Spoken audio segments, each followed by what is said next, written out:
আসসালামু আলাইকুম। দেশ এবং দেশের বাইরে সব ভালো আছেন নি? আশা করি আমিও ভালো আছি।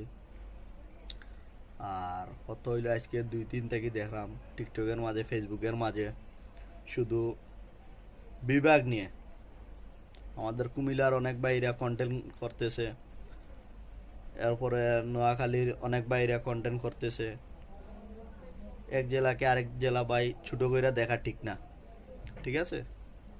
ওইটা ভাই যারা সরকারের লোক আছে তারা বিবেক বিবেচনা কইরা দেখবে যে বিবেকটা কুমিল্লাকে দিবে না নোয়াখালীকে দিবে।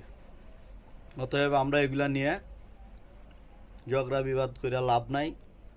আর অনেকে কন্টেন্ট করতেছেন, ভাইরাল হইতেছেন, ভাইরাল হন, কিন্তু ভাই এগুলা নিয়ে দেখবেন আপনারা কন্টেন্ট করতেছেন, দেখা যাবে কি বিভাগ নাম এটাই আপনারা আসবে না।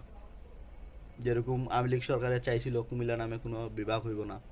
তো ভাই আপনার নোয়াখালী আর আমাদের কুমিল্লার কোনো ডিফারেন্স নাই, ঠিক আছে? এগুলা নিয়ে আপনারা সমালোচনা করার দরকারই নাই। আর যারা কন্টেন্ট করতেছেন আমি তাদেরকে উদ্দেশ্য করে বলতেছি যে কোন জেলায় কি আছে না আছে ওইটা আপনারা দেখেন, ঠিক আছে? যে বিভাগটা, যে একটা জেলার লোকেরা যে চাইতেছে কিসের ভিত্তিতে চাইতেছে বিভাগ, ওইটা আপনারা দেখেন। এই নোয়াখালীর বাইরা যারা আছেন, আর আমার কুমিল্লার তো বলার কিছু নাই। আমাদের কুমিল্লায় কি কি আছে না আছে ওইটা আপনারা ভালো করে জানেন, ঠিক আছে? অতএব আমি কেউ ছোট করে কোনো কথা বলতেছি না। সবাই ভালো থাকবেন, সুস্থ থাকবেন। আসসালামু আলাইকুম।